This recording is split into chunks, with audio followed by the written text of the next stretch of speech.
It's March the 30th. Let's read the Bible.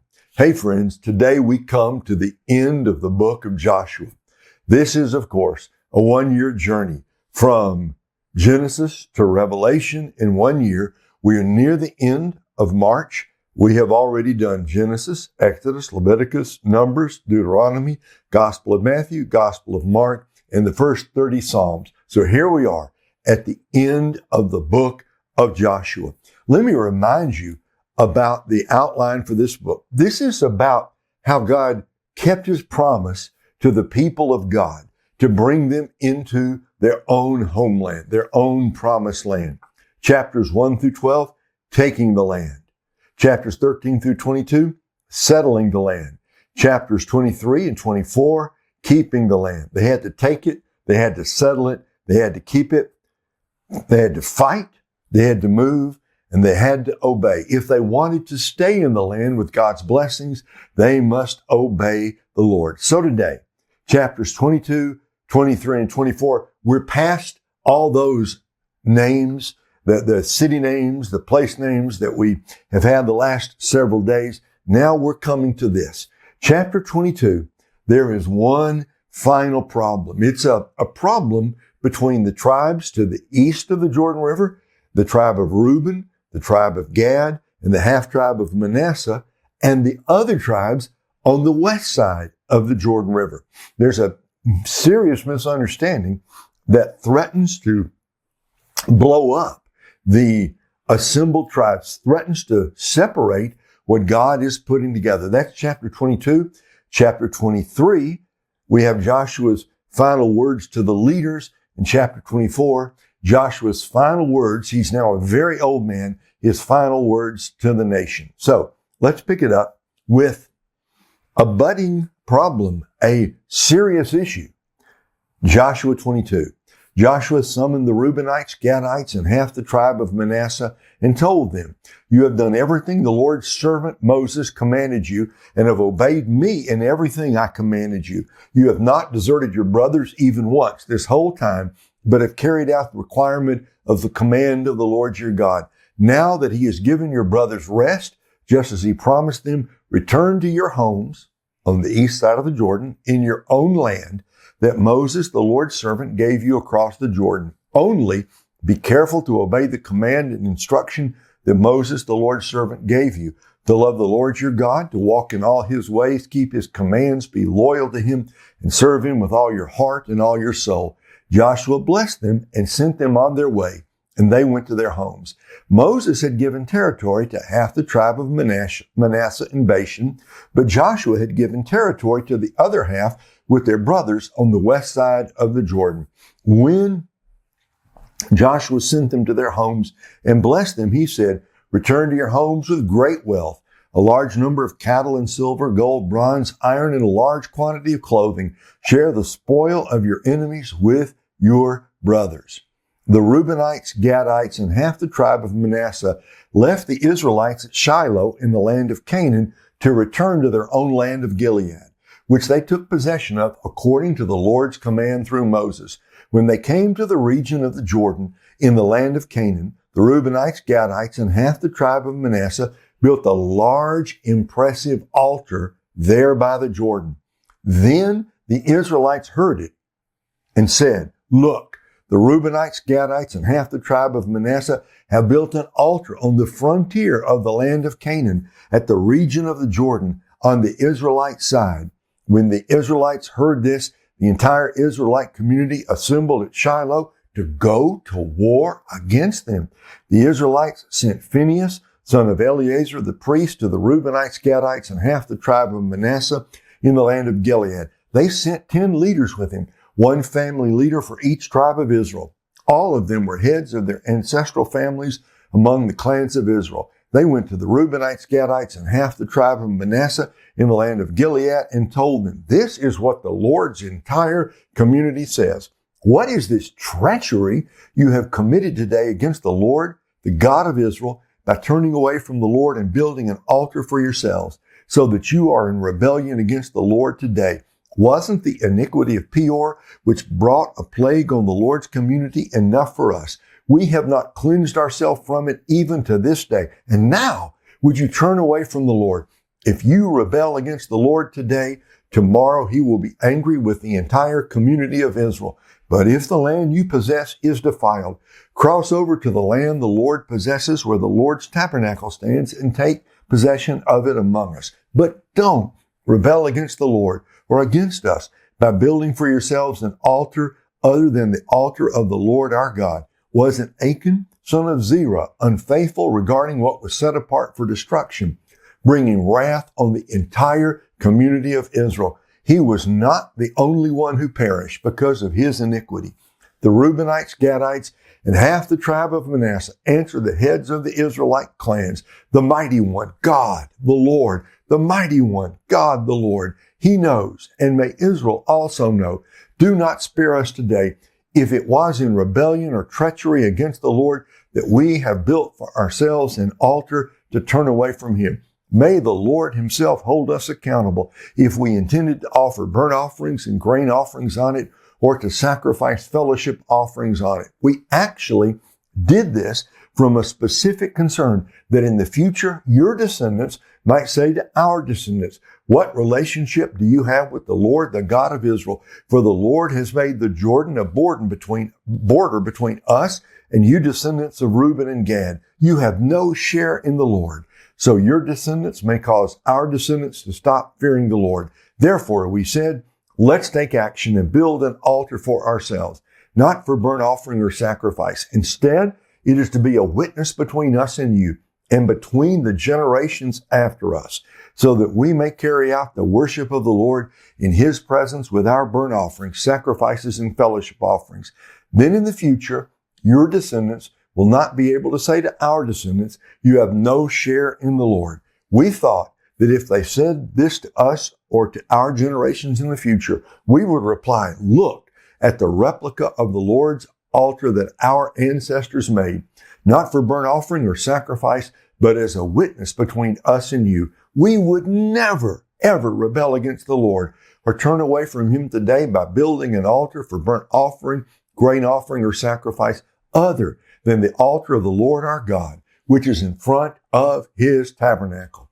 When the priest Phinehas and the community leaders, the heads of Israel's clans who were with him, heard what the descendants of Reuben, Gad, and Manasseh had to say, they were pleased.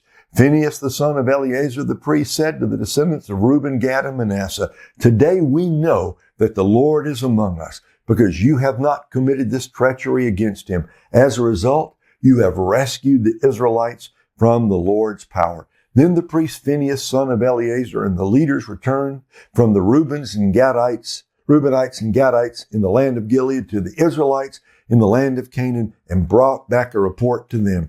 The Israelites were pleased with the report, and they blessed God. They spoke no more about going to war against them to ravage the land where the Reubenites and Gadites lived. So the Reubenites and Gadites named the altar, it is a witness between us that the Lord is God. Whew. Crisis averted.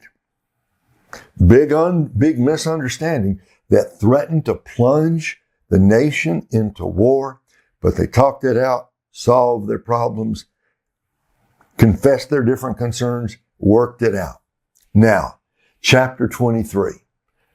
A long time after the Lord had given Israel rest from all the enemies around them, Joshua was old, advanced in age. So Joshua summoned all Israel, including its elders, leaders, judges, and officers, and said to them, I am old, advanced in age, and you have seen for yourselves everything the Lord your God did to all these nations on your account, because it was the Lord your God who was fighting for you. See, I have allotted these remaining nations to you as an inheritance for your tribes, including all the nations I have destroyed, from the Jordan westward to the Mediterranean Sea.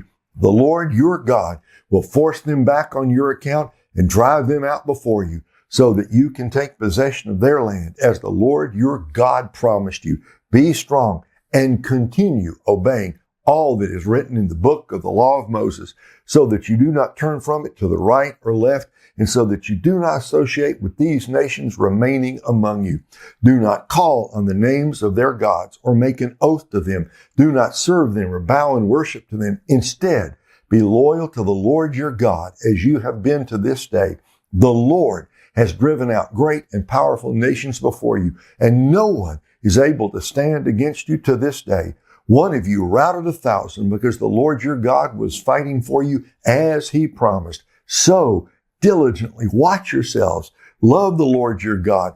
If you ever turn away and become loyal to the rest of these nations remaining among you, and if you intermarry or associate with them and they with you, know for certain that the Lord your God will not continue to drive these nations out before you. They will become a snare and a trap for you, a sharp stick for your sides and thorns in your eyes until you disappear from this good land the Lord your God has given you. I am now going the way of the whole earth, and you know with all your heart and all your soul that none of the good promises the Lord your God made to you has failed. Everything was fulfilled for you. Not one promise has failed. Since every good thing the Lord your God promised you has come about, so he will bring on you every bad thing until he has annihilated you from this good land the Lord your God has given you. If you break the covenant of the Lord your God, which he commanded you, and go and serve other gods, and bow and worship to them, the Lord's anger will burn against you, and you will quickly disappear from this good land he has given you. It's a solemn warning to Israel's leaders. This good land, God gave it to you. He can take it away just as easily if you are unfaithful. Now, chapter 24, end of the story. Joshua assembled all the tribes of Israel at Shechem and summoned Israel's elders, leaders, judges, and officers, and they presented themselves before God.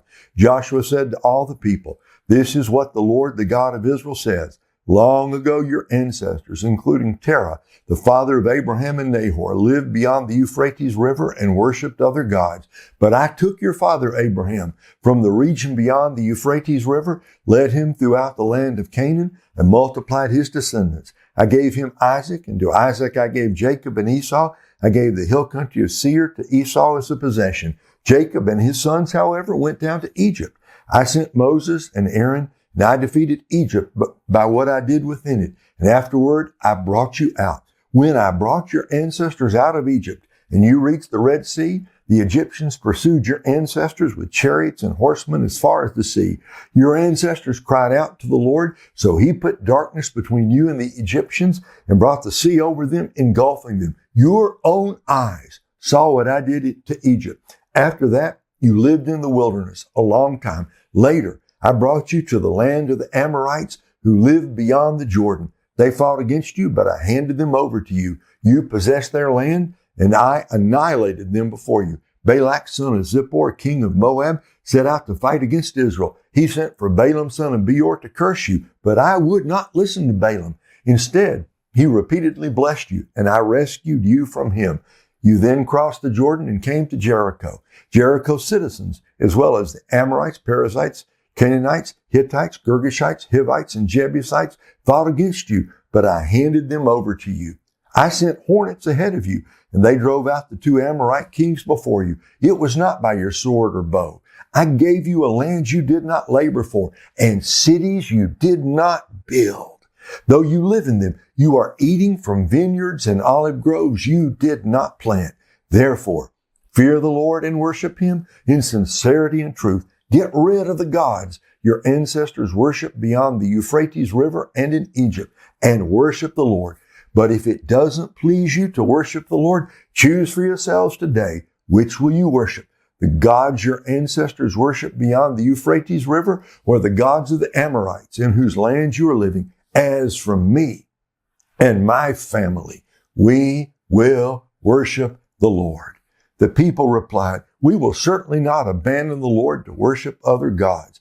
For the Lord our God brought us and our ancestors out of the land of Egypt, out of the place of slavery, and performed these great signs before our eyes. He also protected us all along the way we went, and among all the peoples whose lands we traveled through.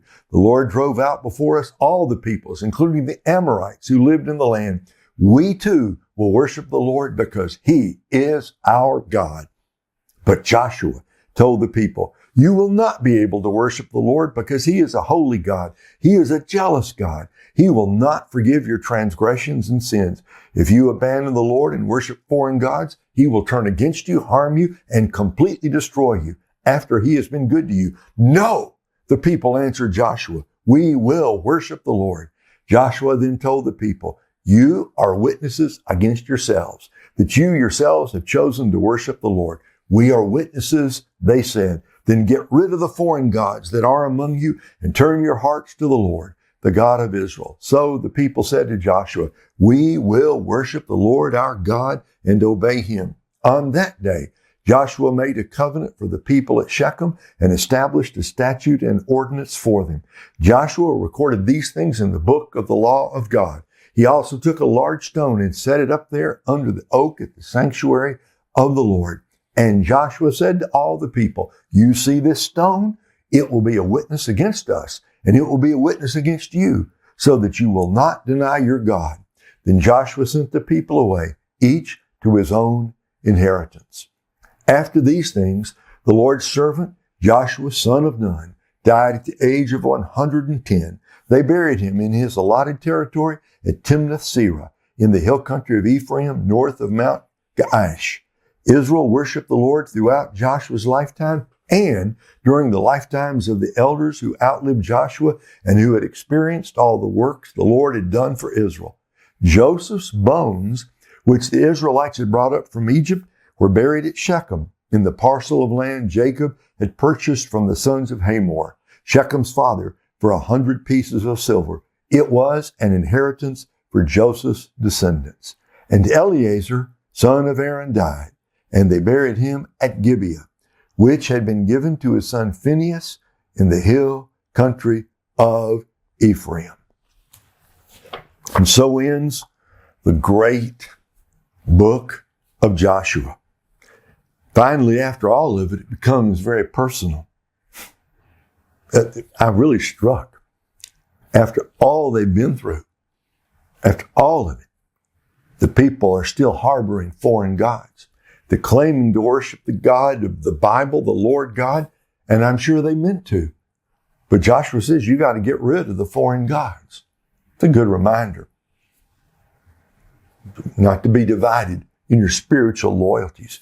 In the end, it is very personal. You want to serve the Amorite gods? Go ahead. You want to serve the gods of Egypt? Go ahead. As for me and my house, we will serve the Lord. Let that be our watchword today.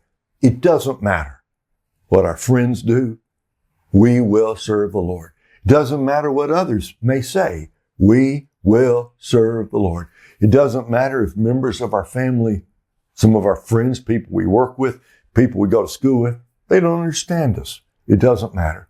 Let us say today, with whole hearts and happy hearts, we will serve the Lord. And on that note, we bring the book of Joshua to an end. Now come back tomorrow because we're going to start the book of Judges. And oh my, the twists and turns that are going to take place. But you got to come back tomorrow to find that out. Go out today. Have a great day. Serve the Lord. See you back here tomorrow.